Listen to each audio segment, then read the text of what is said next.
Ma gorge sèche appelait au secours, mais j'ai reçu le poison de l'ingratitude de l'homme qui vit gratuitement sous mon toit. Je suis Marguerite, 74 ans, infirmière retraitée, qui a vu la mort de près. Il pense que je suis un vieux meuble, mais il a oublié qui signe l'acte de propriété de cet appartement. J'ai travaillé 42 ans dans les hôpitaux publics de Lyon. J'ai fait des doubles services. J'ai raté des fêtes de famille, j'ai perdu mon sommeil, j'ai perdu ma jeunesse. Tout cela pour garantir que ma fille unique, Céline, est ce que je n'ai pas eu. Et au final, pour avoir mon coin à moi, j'ai acheté cet appartement avec vue sur le Rhône, pierre par pierre, avec l'argent gagné à la sueur de mon front. La vue du balcon est magnifique. On voit le fleuve et on sent la brise qui entre par la fenêtre. Mais dernièrement, l'air à l'intérieur de la maison est devenu lourd, irrespirable. Il y a 3 ans, Céline a épousé Jérôme. Au début, il semblait être un garçon travailleur, plein d'idées, mais avec peu de résultats. Quand son affaire de revente de voitures a fait faillite, j'ai fait ce que n'importe quelle mère ferait. J'ai ouvert les portes de ma maison. « C'est juste pour quelques mois, Marguerite », a-t-il dit avec ce sourire qui aujourd'hui me donne la nausée. Les mois se sont transformés en années, et l'invité est devenu le maître de la maison, du moins dans sa tête. Je suis devenue une ombre dans mon propre appartement. J'évite de rester dans le salon quand il regarde le football. J'évite de cuisiner quand il a faim parce qu'il se plaint de l'odeur de l'ail. Je me suis diminuée pour entrer dans leur vie, pensant que j'aidais ma fille. Céline. Ah, ma Céline. Elle travaille dehors toute la journée, rentre épuisée, et je vois dans ses yeux la peur de déplaire à son mari. Mais aujourd'hui, c'était différent. Aujourd'hui, la chaleur était insupportable, cette touffeur qui fait osciller la tension. Nous étions dans le salon, moi assise dans mon fauteuil de lecture, celui beige que j'ai depuis avant leur emménagement, et eux sur le canapé neuf que j'ai payé en 12 fois parce que Jérôme disait que l'ancien lui donnait mal au dos. La télévision était allumée à un volume élevé, diffusant une de ces émissions de télé-réalité bruyantes. J'ai senti ma bouche se coller, cet avertissement du corps que l'hydratation est basse. Mes jambes étaient lourdes, les rhumatismes attaqués à cause du changement de temps. La bouteille d'eau était sur la table basse, juste devant Jérôme. Il était les pieds appuyés sur la table, détendu, le portable à la main. « Jérôme, mon garçon » ai-je appelé d'une voix un peu rauque. « Tu peux me passer l'eau, s'il te plaît ?» Ma jambe s'est un peu bloquée. C'était une demande simple, une demande qu'on ferait même à un inconnu dans la rue. Le silence qui a suivi n'a duré que 2 secondes, mais a semblé une éternité. Il n'a pas levé les yeux de son portable immédiatement. D'abord, il a poussé un long soupir, audible, ce soupir de quelqu'un qui est dérangé par une mouche. Ensuite, il a baissé l'appareil lentement et m'a regardé. Il n'y avait ni affection, ni respect, ni même pitié dans ce regard. Il n'y avait que du mépris. « Lève-toi et prends-le toi-même, vieille inutile ». Son cri a explosé dans le salon. Ici, ce n'est pas un hôtel. J'arrive fatiguée de chercher du travail toute la journée et je dois servir madame. Le choc a été physique. J'ai senti comme si j'avais reçu une gifle au visage. L'air m'a vraiment manqué cette fois. J'ai regardé sur le côté, cherchant le regard de ma fille, cherchant la défense, son cri, l'indignation. Céline était assise à côté de lui. Elle a entendu chaque mot. Elle a vu l'humiliation, mais ce qu'elle a fait a brisé mon cœur en plus de morceaux que son cri à lui. Elle a baissé la tête, rentré les épaules et fixé le regard sur le tapis, faisant semblant de ne pas exister. « Céline » ai-je murmuré incrédule. « Maman, prends l'eau, vas-y. »« Ce n'est pas grand-chose » a-t-elle murmuré sans lever les yeux. À ce moment-là, quelque chose a changé en moi. L'infirmière Marguerite, qui savait agir dans les urgences, a pris le contrôle. J'ai avalé les pleurs qui voulaient remonter. J'ai respiré profondément, contrôlant le tremblement dans mes mains. Je me suis levée. Mes articulations ont craqué. La douleur au genou est venue aiguë. Mais je me suis levée. Je n'ai pas regardé Jérôme. Je n'ai pas regardé Céline. J'ai marché lentement jusqu'à la table basse. J'ai pris la carafe. Ma main tremblait, mais je n'ai pas renversé une goutte. J'ai servi le verre. J'ai bu là, debout. « Bonne nuit », ai-je dit seulement. Ma voix est sortie ferme, métallique. J'ai tourné le dos et j'ai marché dans le couloir. Je suis entré dans ma chambre et j'ai fermé la porte. J'ai tourné la clé. C'était le premier acte de rébellion. Je me suis assise au bord de mon lit. J'ai regardé l'armoire en bois massif. Là-haut, sur la dernière étagère, cachée derrière les couvertures d'hiver, il y avait une vieille boîte à chaussures. Je me suis levée, j'ai pris le tabouret, je suis montée avec précaution et j'ai attrapé la boîte. Je l'ai posée sur le couvre-lit. J'ai ouvert le couvercle. Là, ils étaient, mes trésors de papier. La police d'assurance, le testament que je n'avais pas encore enregistré chez le notaire, Dieu merci, et le principal, l'acte de propriété publique d'achat et vente du bien immobilier, enregistré, joli, avec mon nom complet, Marguerite Leblanc, unique propriétaire. Vieille inutile, a-t-il dit. Ici, ce n'est pas un hôtel, a-t-il dit. Il avait raison sur une chose. Ici, ce n'est pas un hôtel. Ici, c'est ma maison. Et dans ma maison, c'est moi qui dicte les règles. Mais avant de continuer, vérifiez si vous êtes déjà abonné à la chaîne et dites-nous en commentaire de quelle ville ou pays vous nous regardez. Nous aimons beaucoup savoir jusqu'où nos histoires voyagent. J'ai regardé l'horloge à aiguille sur la table de chevet. 2 heures du matin. La maison était en silence. Il devait déjà dormir, probablement avec la climatisation que je paie la facture d'électricité à la fin du mois. J'ai pris mon portable, ce modèle simple avec de grandes lettres. J'ai cherché dans le répertoire. Le nom était enregistré comme Maître Legrand, avocat. Maître Legrand n'était pas juste n'importe quel avocat. C'était le mari d'une collègue infirmière déjà décédée, Sylvie. Il m'avait aidé avec les papiers de la retraite et m'avait toujours dit que si un jour j'avais besoin de quelque chose de plus sérieux, je pouvais l'appeler. J'ai hésité une seconde. C'était la nuit, mais l'urgence que je ressentais ne pouvait pas attendre le lever du soleil. J'ai appuyé sur le bouton vert. Ça a sonné 1, 2, 3 fois. Allô? La voix de l'autre côté était endormie, rauque. Qui parle à cette heure? Maître Legrand. Pardonnez-moi l'heure. C'est Marguerite. J'ai entendu le bruit des draps qui bougeaient et sa voix a instantanément changé, devenant alerte. Madame Marguerite, il s'est passé quelque chose? C'est la santé? Vous avez besoin d'une ambulance? Non, maître. Ma santé va bien, dans la mesure du possible. Le problème est un autre type de maladie. J'ai respiré profondément, sentant le pouvoir de ces mots qui étaient coincés dans ma gorge depuis 3 ans. J'ai besoin que vous m'aidiez à reprendre mon bien immobilier.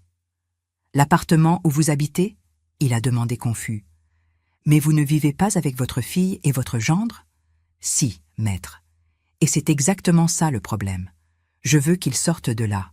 Je veux une ordonnance d'expulsion ou une réintégration de possession ou le nom que la loi donne pour mettre les ingrats à la rue. Et je veux commencer ça maintenant. Il y a eu un bref silence de l'autre côté de la ligne, suivi par un son qui ressemblait à quelqu'un qui prenait ses lunettes et allumait une lampe de chevet. « Madame Marguerite, vous êtes sûre? Ça va causer une guerre familiale. » La guerre a déjà commencé, maître. Ils ne savent juste pas que j'ai les munitions. Vieille inutile, c'est ce que j'ai entendu aujourd'hui. Demain, ils vont découvrir exactement à quel point cette vieille peut être utile pour donner une leçon de vie. Compris, a dit l'avocat, sa voix maintenant professionnelle et aiguisée. Soyez à mon bureau à 9 heures du matin. Apportez l'acte de propriété et vos documents. Nous allons préparer une notification extrajudiciaire pour commencer. J'ai raccroché le téléphone. Je me suis allongée dans le lit, mais pas pour dormir. Je suis restée à regarder le plafond, écoutant le son distant du fleuve. Le réveil biologique de quelqu'un qui a passé sa vie à se réveiller avant le soleil ne rate jamais. Il était 5 heures du matin quand j'ai ouvert les yeux. Je me suis levée sans faire de bruit et je suis allée dans le salon.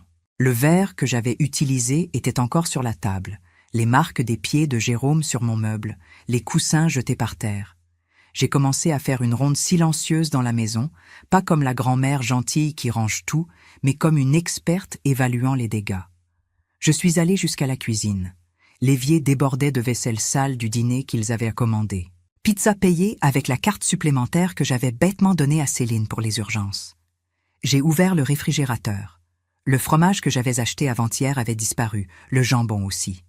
Il y avait des bouteilles de bière importées que je ne bois pas et des pots de glace chers.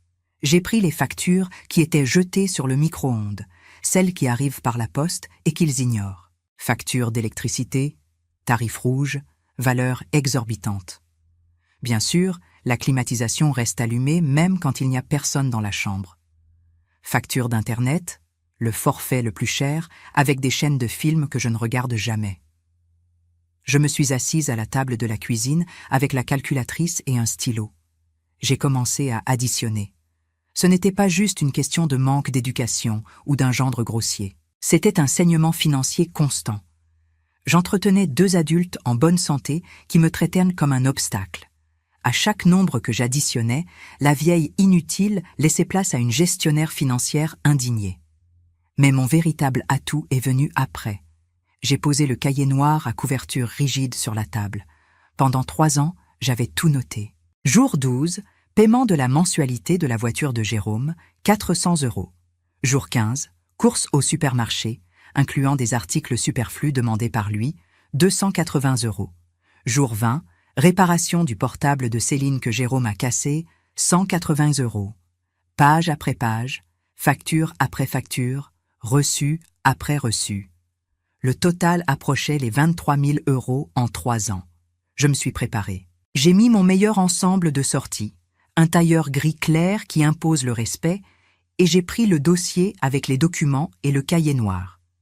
Je suis sortie de la maison avant que l'un d'eux ait la décence de se réveiller. Le cabinet de Maître Legrand était au centre, dans un vieil immeuble avec un ascenseur à grille. Je suis arrivée ponctuellement à 9 heures. Quand je suis entrée dans le bureau, Maître Legrand s'est levé pour me saluer. « Madame Marguerite, vous avez bonne mine pour quelqu'un qui m'a appelé à l'aube pour demander la guerre », a-t-il dit en indiquant la chaise. J'ai apporté l'acte de propriété, comme vous l'avez demandé, et j'ai apporté quelque chose de plus. J'ai ouvert le dossier et j'ai d'abord sorti l'acte de propriété. Le papier confirmait ce que je savais déjà. Le bien immobilier était à moi, mais le véritable atout est venu après. J'ai posé le cahier noir sur la table. « Qu'est-ce que c'est ?» il a demandé en ajustant ses lunettes. « Ça, maître, c'est le dossier médical de l'infection. Je suis infirmière. On apprend à tout noter. Quand ils sont venus vivre chez moi, j'ai commencé à noter aussi. » L'avocat a tiré le cahier et a commencé à lire. Ses yeux se sont agrandis. « Madame Marguerite, c'est une fortune. Vous avez des reçus ? J'ai tout agrafé dans les pages suivantes. Relevé bancaire, petite facture. Ils pensent que je suis gâteuse, que je ne remarque pas l'argent qui sort. Ça change tout, a dit l'avocat en fermant le cahier. Ce n'est pas juste une reprise de biens immobiliers. Nous pouvons argumenter l'ingratitude grave et utiliser ça pour prouver qu'ils ont les moyens de survivre, mais ont choisi de vous parasiter. C'est à ce moment-là que j'ai révélé ma deuxième ressource cachée, celle que même Céline ne connaissait pas. Il y a encore une autre chose, maître. Je me suis penchée en avant. Ils pensent que je vis seulement de la retraite de l'assurance maladie, mais quand j'ai vendu ma maison ancienne en Auvergne pour venir ici, il m'est resté de l'argent et j'ai investi. J'ai un placement dans une banque en ligne que mon neveu, celui qui habite à Londres, m'a appris à utiliser. Le rendement tombe tous les mois et je n'y ai jamais touché. Je l'ai laissé s'accumuler pour la vieillesse, pour payer des aides-soignants si j'en avais besoin. Maître Legrand a souri, un sourire large et sincère.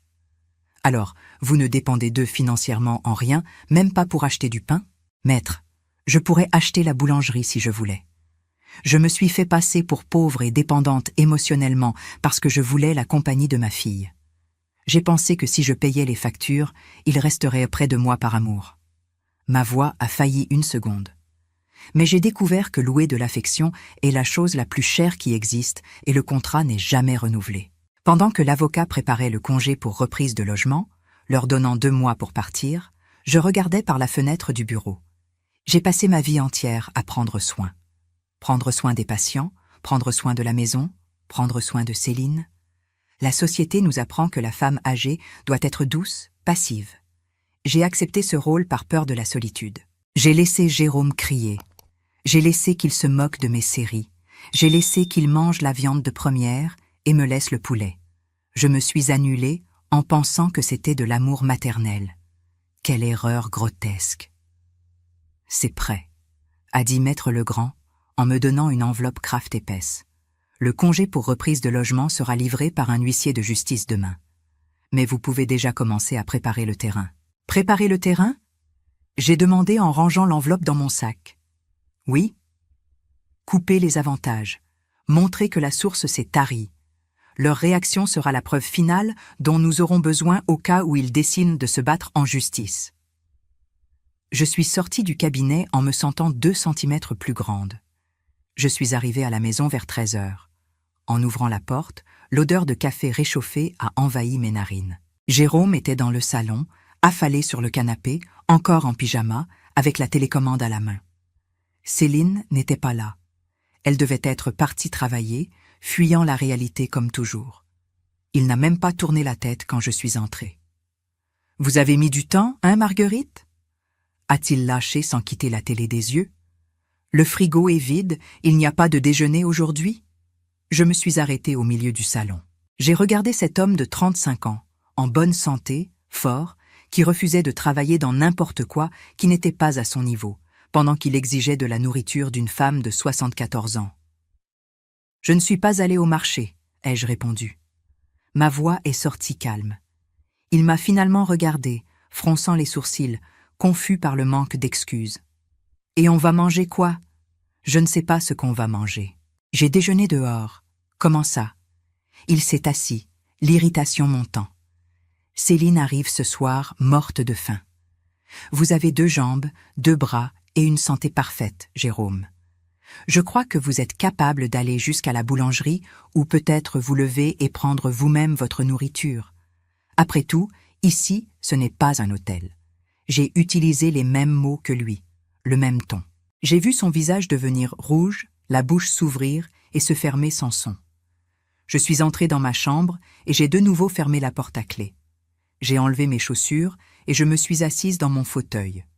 J'ai pris mon portable et j'ai ouvert l'application de la banque. J'ai annulé les cartes supplémentaires. Ensuite, j'ai appelé l'opérateur de télévision par câble et Internet.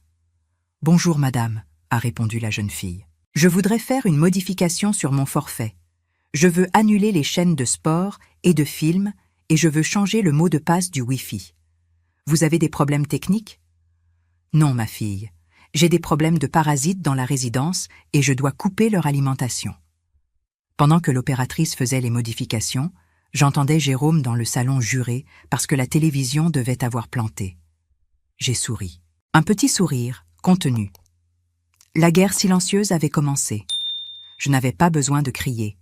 J'avais le pouvoir de l'infrastructure. Il vivait dans mon monde sous mes règles, financé par ma sueur.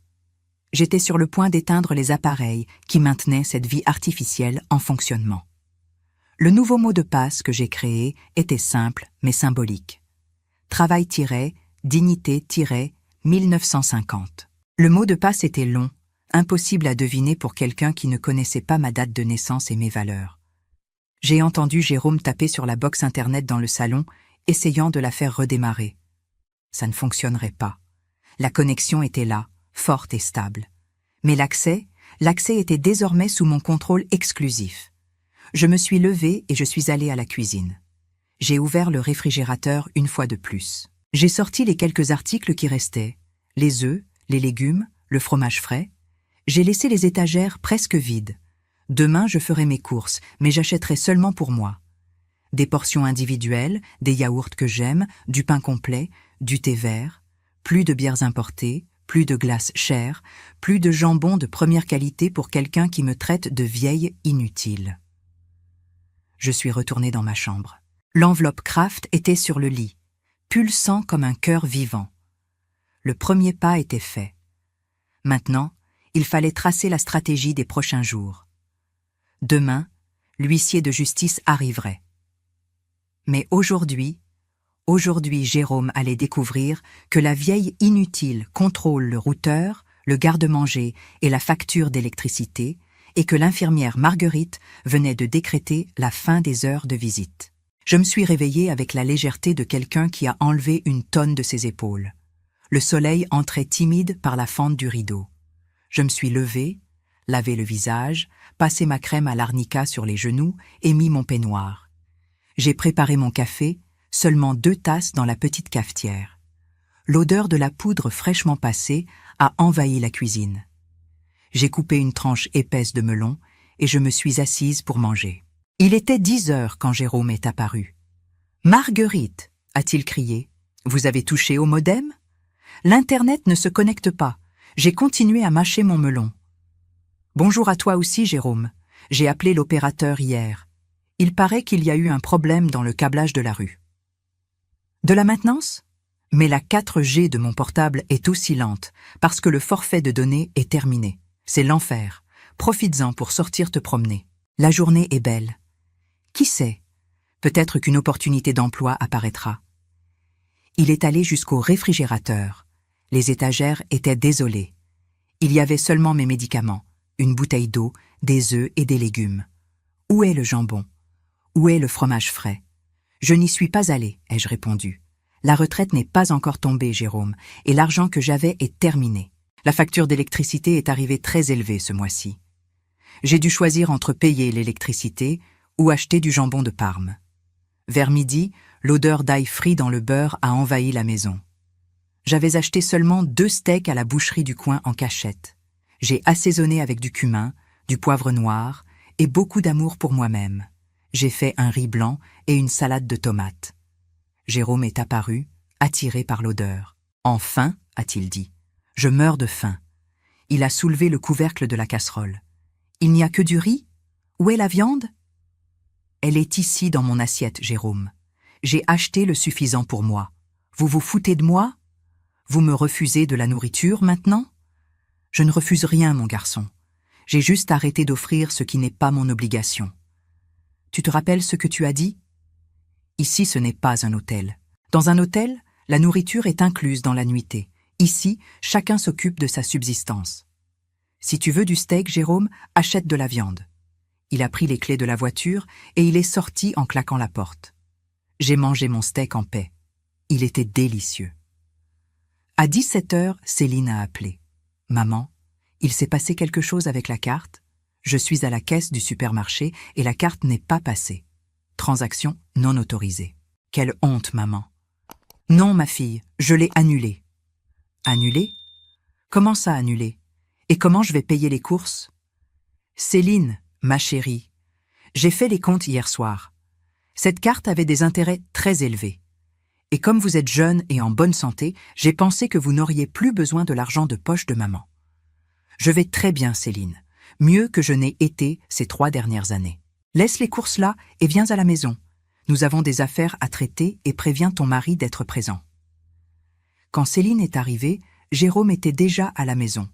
Le climat dans le salon était si lourd que si on grattait une allumette, l'air exploserait. « Maman, on doit parler sérieusement, » a commencé Céline. « Ça ne peut pas continuer. Jérôme est humilié. J'ai passé une honte au marché. Je ne peux pas faire quoi, Céline? Arrêtez de payer les factures de 2 adultes. Arrêtez de cuisiner pour quelqu'un qui m'ordonne de me lever et me traite d'inutile. Cruauté, c'est entendre que je suis un poids mort à l'intérieur de la maison que j'ai construite avec 42 ans de service de nuit. » Jérôme s'est levé. « Regardez ici, Marguerite. Vous êtes trop effrontée à mon goût. Si vous voulez la guerre, vous l'aurez. Je vais appeler un avocat et je vais prouver que vous êtes sénile, incapable de gérer votre propre argent. On va demander votre mise sous tutelle. » J'ai souri. Un sourire froid. « C'est intéressant que tu mentionnes les avocats, Jérôme. » À ce moment précis, la sonnette a retenti. Jérôme est allé jusqu'à la porte, s'attendant à trouver un livreur. Il a ouvert la porte avec violence, mais ce n'était pas de la pizza. C'était un huissier de justice. « Bonsoir, » a dit l'homme. « Monsieur Jérôme Martin et Madame Céline Leblanc ?»« C'est moi. Qu'est-ce que c'est ? Congé pour reprise de logement et révocation de prêt à usage verbal, » a dit l'homme en tendant 2 enveloppes Kraft épaisses. « Signez ici, s'il vous plaît. » Le temps s'est arrêté. J'ai vu la couleur disparaître du visage de Jérôme. Jérôme a regardé le papier, puis l'homme, et finalement a tourné lentement la tête vers moi. Céline a porté les mains à sa bouche. « Qu'est-ce que c'est, maman ?» Jérôme a signé d'une main tremblante. L'huissier est parti, laissant derrière lui l'odeur d'ozone d'une bombe qui venait de détonner. Jérôme a déchiré l'enveloppe. Ses yeux couraient sur les lignes juridiques, mots comme délai non prorogeable, 2 mois, Usage indu, ingratitude. Tu nous expulses? 2 mois? Où on va aller? Ce n'est pas mon problème, ai-je répondu. Je suggère que vous utilisiez l'Internet du voisin pour chercher une location. J'ai entendu dire que les studios en périphérie ont de bons prix. Maman? Céline est tombée à genoux sur le tapis, pleurant. Tu ne peux pas faire ça. Je suis ta fille. Exactement parce que tu es ma fille, Céline, que je fais ça. Je te donne la chance d'apprendre à marcher avec tes propres jambes, puisque les miennes sont fatiguées de vous porter tous les deux sur le dos. Ça ne va pas rester comme ça, a crié Jérôme. J'ai des droits. J'habite ici depuis 3 ans. Tu avais une belle-mère généreuse, Jérôme. Maintenant, tu as une propriétaire irritée et un avocat très compétent. Maître Legrand a dit que si vous ne sortez pas dans 2 mois, la prochaine notification vient du juge accompagné de la police. Mais 2 mois, c'est très peu, elle a supplié. C'est suffisant, ai-je répondu. Si vous dépensez moins de temps à vous plaindre et plus de temps à chercher, vous trouvez. Je me suis levée et je suis allée jusqu'à l'étagère. Derrière une vieille photo de mon mari décédé, il y avait une enveloppe bancaire. Je l'ai prise et je la leur ai montrée. Vous pensez que je vis seulement de la retraite? J'ai ouvert l'enveloppe et j'ai sorti un relevé de placement. J'ai juste montré le solde final de loin. Les yeux de Jérôme ont presque sauté de leurs orbites. Il y avait 6 chiffres là. J'ai de l'argent, Jérôme, beaucoup plus que tu imagines. Je pourrais acheter un appartement pour vous si je voulais. Je pourrais payer votre loyer pendant 5 ans. Alors, vous pouvez aider? Et, Marguerite, avec tout cet argent, ça coûte rien de donner un coup de main? Ça coûte? J'ai coupé, glacial. Ça coûte ma dignité. Et c'est un prix que je ne paie plus. Cet argent est à moi. C'est pour ma vieillesse, pour mes médicaments, pour mes voyages. Vous ne verrez pas la couleur de cet argent, pas un centime. Tu vas déshériter ta propre fille? L'héritage, c'est ce qui reste quand on meurt, Jérôme. Je suis bien vivante et je compte tout dépenser. S'il reste quelque chose, Céline reçoit. Mais jusque-là, la banque c'est moi. Et votre crédit a été refusé par manque de paiement moral. Vous avez 2 mois à partir d'aujourd'hui, ai-je annoncé. Je suggère que vous commenciez à emballer vos affaires. Et Jérôme, cette perceuse que tu dis être à toi? La facture est à mon nom. Elle reste dans l'appartement. Les jours qui ont suivi ont été d'un silence marécageux. Jérôme marchait dans la maison comme un animal en cage, sans Internet pour les jeux, sans télévision par câble pour le football, sans argent pour la bière artisanale. Céline sortait tôt pour le travail avec les yeux gonflés et rentrait tard, apportant des sacs flétris avec le strict minimum.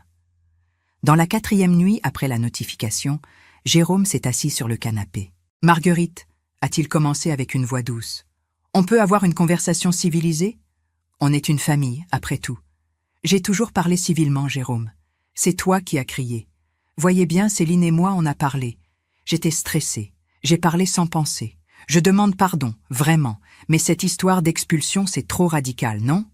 Je ne jette personne à la rue, Jérôme. Je rends la responsabilité de votre vie à vos mains.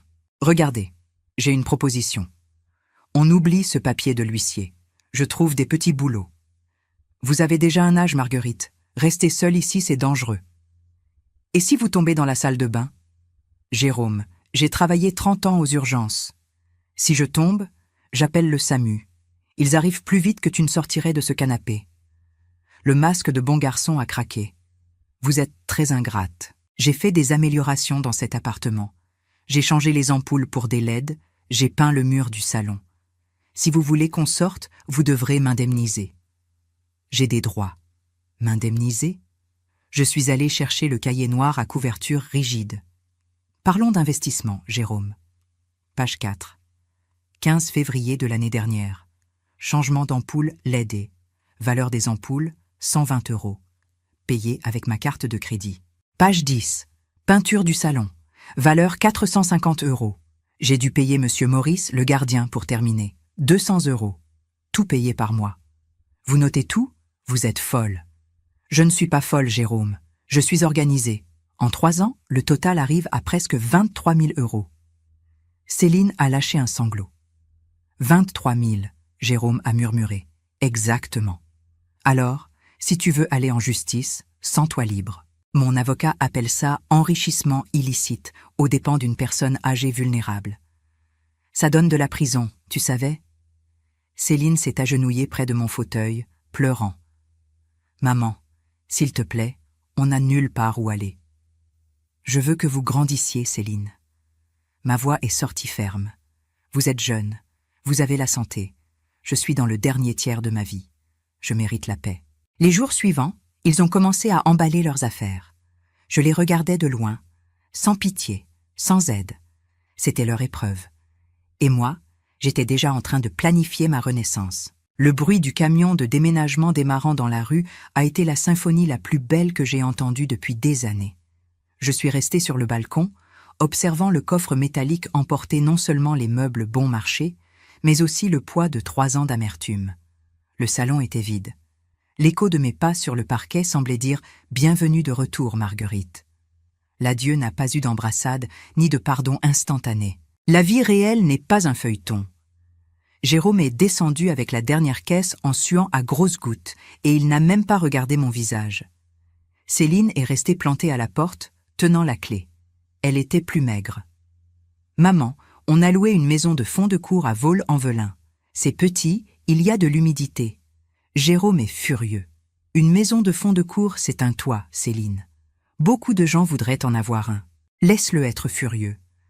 Qui sait, comme ça il trouve un emploi pour prouver que j'ai tort. Tu ne vas même pas nous rendre visite? Pas maintenant, ma fille. J'ai tenu son visage entre mes mains. Vous avez besoin de temps pour être un vrai couple. Et j'ai besoin de temps pour être Marguerite de nouveau. Va, construis ta vie. Quand tu viendras me rendre visite, je veux que tu viennes parce que tu as de la nostalgie, pas parce que tu as besoin d'argent. Quand la porte s'est fermée, j'ai respiré profondément. L'air de la maison semblait déjà différent. Ça sentait la possibilité, ça sentait le silence, ça sentait moi. La première semaine a été de désintoxication. J'ai appelé une entreprise de nettoyage profond.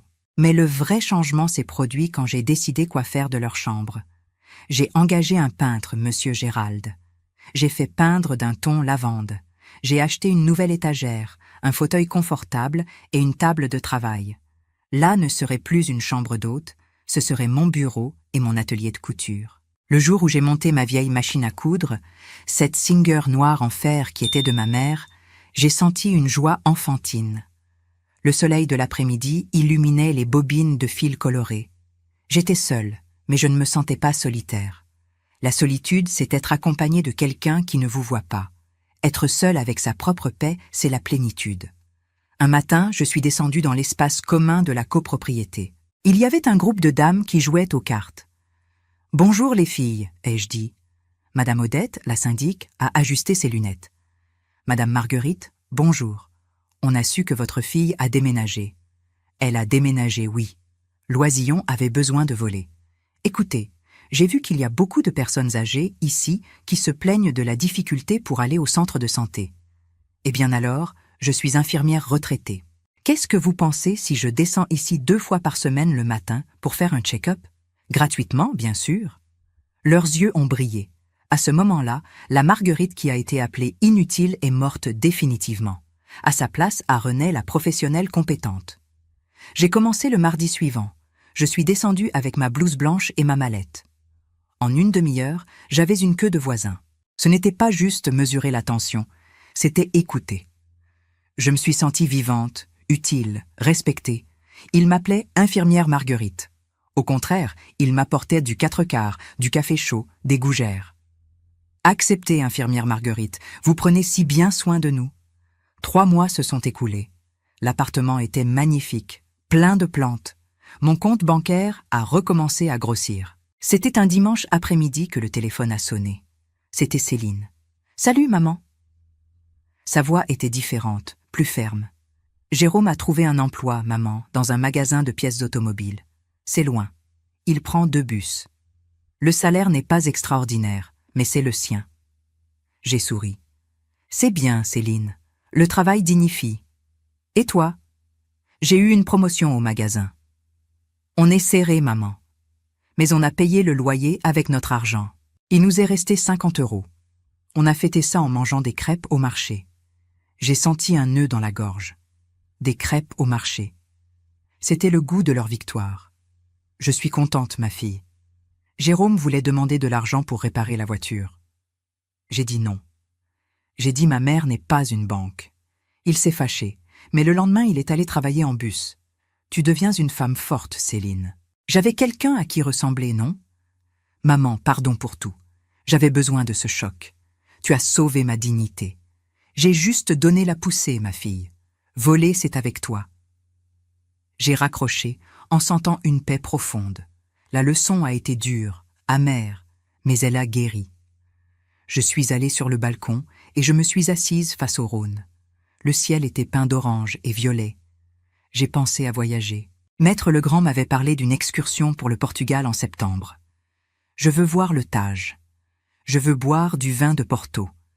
Je veux dépenser mon argent avec moi. J'ai pris ma bouteille d'eau en verre.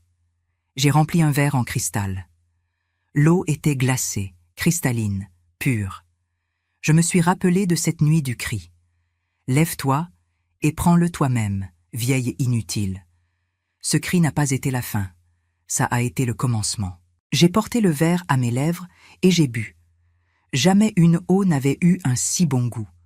Le goût de la liberté, de l'autonomie, de la justice faite de mes propres mains. Je suis Marguerite, 74 ans, infirmière, propriétaire, voyageuse et femme. Inutile? Seulement pour ceux qui ne savent pas le poids que ces mains peuvent porter et la force qu'elles ont pour ouvrir des portes et les fermer aussi. Le fleuve continuait à battre contre les pierres là en bas, éternel, fort, infatigable, tout comme moi. Demain, j'ai un service de mesure de tension à 8 heures. Et après, je vais acheter une nouvelle valise, une bien grande. La soif que j'avais a été étanchée. Maintenant, ce que j'ai, c'est faim de vivre. Si cette histoire a touché votre cœur, répondez ici dans les commentaires. À ma place, qu'auriez-vous fait? N'oubliez pas de regarder la prochaine vidéo qui apparaît sur votre écran. Elle apporte un rebondissement surprenant et émouvant qui vous captivera du début à la fin.